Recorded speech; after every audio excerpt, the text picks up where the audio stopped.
Hello, I'm Tom, and I've got some valuable test taking tips that'll help you get through your real estate licensing exam. I want to talk to you about exam awareness, some study strategies, and some test taking strategies you can actually use while you're in the exam. Well, clearly, the more you know about the test you're going to take, the more likely you are to do well. So let's start with some basic exam awareness. 3 different types of questions you'll see: knowledge questions, simple fact-based knowledge questions; vocabulary questions. Very important to know your distinctions in your vocabulary between your or's and e's and any other words you're not familiar with outside of your real estate classes here.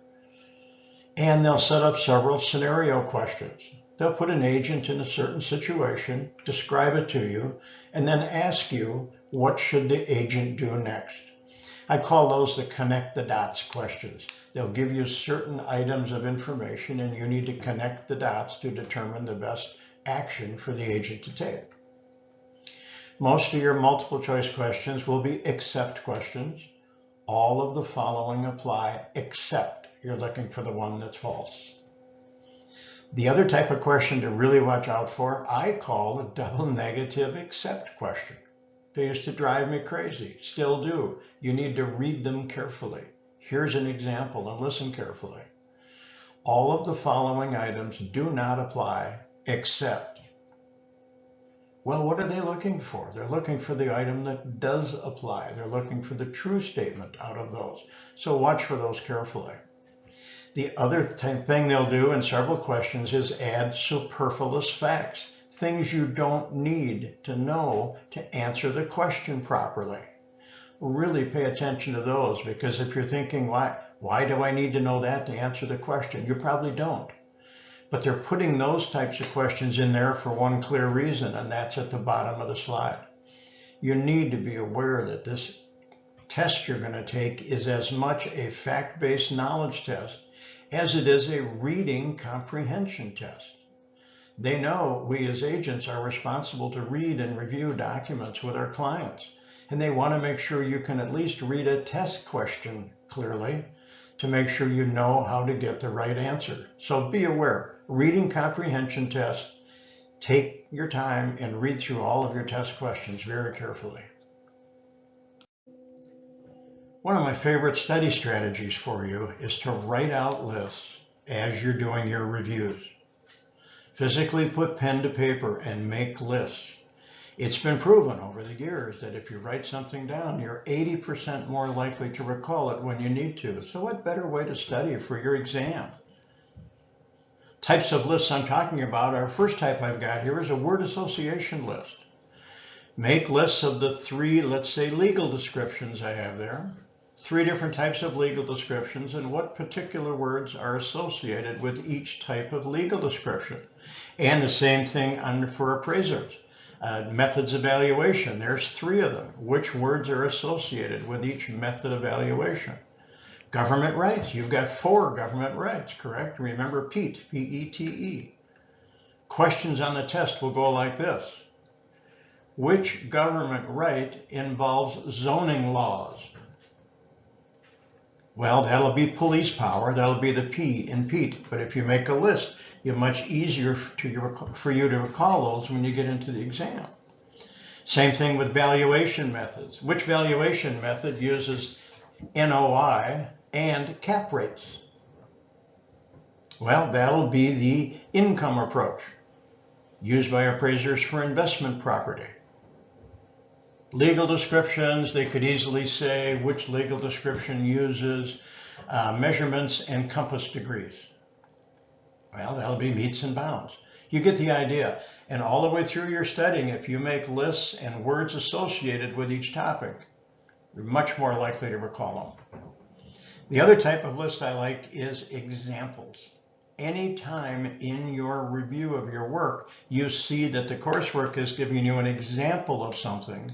For instance, under contracts, there's bilateral and unilateral contracts. When it tells you in your coursework that a listing agreement and a purchase agreement are examples of bilateral contracts, But an option agreement is an example of a unilateral contract. Write those out, physically write them down. It's one thing to watch it and listen to it and see it, but when you put pen to paper, you're likely to remember it, okay? Fiduciary duties. Remember old car or cold AC, whichever acronym you use to recall those?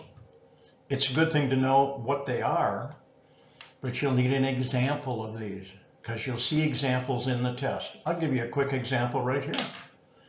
On the test, you might see this question. A real estate agent showing a buyer properties only shows that buyer properties that pay that agent the highest commissions. Then the question will be, which fiduciary duty is that agent violating? So you see, you need to connect the dots. Answer to that question is the fiduciary duty of loyalty. Loyalty says agents should put their clients' interests above their own. So you see what I'm trying to get at here. Make these lists out. They'll help you remember them. Same thing with estates and land. Boy, there you've got 3 freehold estates and 4 leasehold estates or less than freehold estates. You not only need to know what the 4 leasehold estates are, but examples of each. How about this for a scenario question? Tom leased a property and his lease ends December 1st, 2026. What type of lease is it? What type of leasehold estate does Tom have? Well, the answer is going to be an estate for years because the key association and example for an estate for years is you know the ending date. If you don't know the ending date, then it can't be an estate for years. Those are the types of things I'm trying to get across to you that are going to be helpful for you to study. And vocabulary words. There's a lot of vocabulary words that are coming up that probably you weren't familiar with before you got into real estate. I know I wasn't. They were brand new language, if you will. One of the words, I've got an example here, is appurtenances. Probably on the very first day of your real estate education, the question came up in your coursework, what is real property? Well, real property is land plus appurtenances. So what are appurtenances? Those are things that go with the land. They're there permanently, okay? The house is an appurtenance. But also don't forget, and the one I'll give you here that could be a stickler on the test for you, please remember under appurtenances, it not only talks about improvements, it talks about rights. Rights, ownership rights are an appurtenance. People get that confused a lot because rights are intangible. You can't touch them, feel them, or pick them up, but they're there, and rights are an appurtenance. Remember that one. Certainly your Ors and Es. You want to know your Ors and Es. The biggest one people miss a lot on the test is the mortgagor. They forget that the borrower gives the mortgage to the lender. But study your Ors and Es because they're not going to talk about mortgagee, mortgagor on the test. Or that's the phrase they will use. They won't say buyer. They won't say borrower. They'll say mortgagor. So you have to know your Ors and Es for the test. And equitable title is another one people get confused on a lot. There's a difference between legal title and equitable title. You can watch my video on financing. I'll go into more detail on that. But as you get into these vocabulary words, make your lists. Physically writing those down as you study is going to be very helpful to you. The third part of my exam success formula is having a strategy for taking the test. What types of things can you strategize about when you're physically taking the test? You're in the exam and the ticker is running. Well, here's a couple things I want you to be aware of and be prepared for and actually have thought about ahead of time. What happens if you go in and sit down at your test and you look at the computer screen, you've gotten all registered, sit down, look at the computer screen, the first question comes up and guess what? Nothing. I've talked to students that's happened to. There's so much test anxiety that by the time they get in front of the screen, they're starting to take their test, they just go blank. What do you do at that point in time? Well, here's your strategy. Here's what you should do is take a breath, relax a little bit. Look at the first question again. If you don't think you know the answer or the word looks like a different language to you at that point, go to the next question. And I always encourage students, keep skipping through questions. You can always go back and answer them later. Skipping through questions till you see one that looks a little familiar. Then you start to see some that are more familiar. More of the words are going to start to come into focus. As you read through a bunch of questions, you'll relax a little bit. It'll start to come back to you. So just moving through the exam and looking for questions with words that you're familiar with that give you a comfort level that you're in the right spot and taking the right test will help you relax. And that will help you do better. Read all the questions very carefully. And as I just said, if you're not sure of the answer to any question, just skip forward. It's okay. Go to the next question. Here's some things you'll always need to know. You can always go back and answer questions you skipped over before the end of the test. So you won't be marked wrong if you skip over a question. So review a few questions ahead of time and then go back and answer them. Look at the tip at the bottom of the slide. This is very important for you to know and should be very helpful while you're in the exam. You'll often find the answer to one question laid out in the body of a future question. So if you skip over one or you answer a question and 3 questions later, they use some information from the question you skipped over,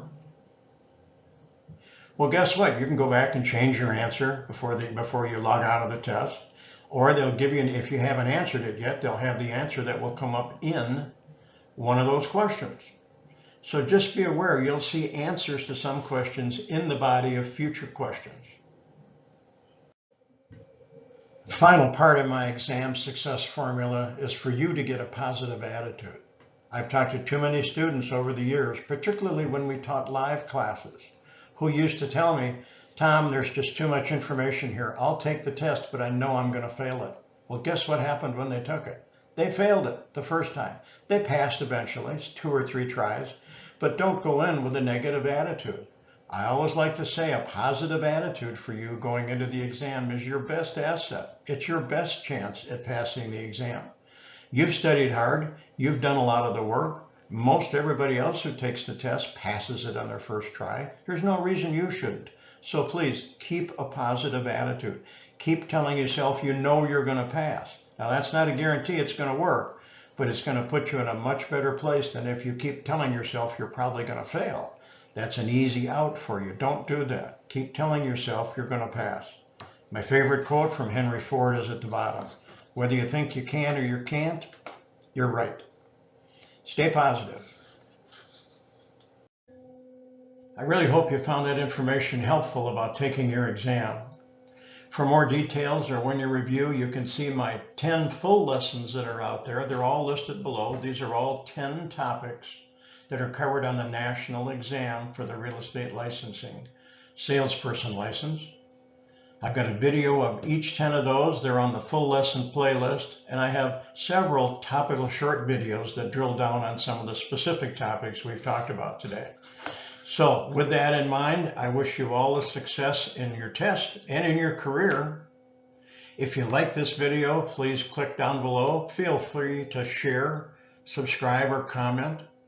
I look forward to your comments. If you get a chance, send me a comment when you passed your test. I almost said when you passed your test, let me know how you did and if you found this information was helpful. I'd really like to hear about it.